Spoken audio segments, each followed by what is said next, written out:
How to disable your iPad keyboard clicks. Hi everybody, welcome back to our channel, The Solution Guy. In today's guide video, I will simply show you how you can disable the keyboard clicks on your iPad. But as always, before we get started with the video, if you are new to our channel, make sure to leave a like and hit that subscribe button. And without any further ado, let's get started with today's video.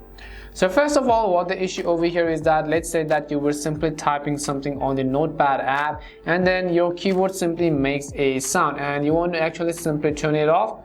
You can see if it makes some kind of sound over here, then I will simply show you how you can actually turn off your keyboard click sound. In order to turn off our keyboard clicks on our iPad, we are going to exit out of it and we will simply launch the settings app on our iPad.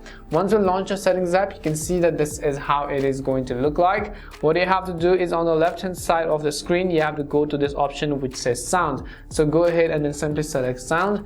As soon as you select sound, you'll be able to see basically a bunch of different options.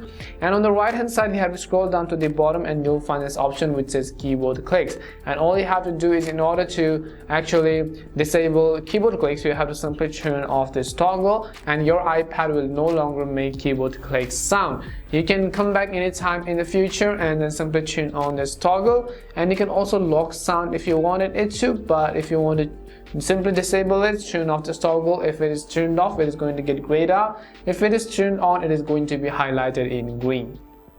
And this is how you can disable keyboard click sound on your iPad. We hope the video was really helpful, and if it did help you, then make sure to leave a like and subscribe to the channel. If you have any more questions, queries or doubts, simply also make sure to leave them down below. Thank you very much for watching till the end of this tutorial, and see you soon in our next video.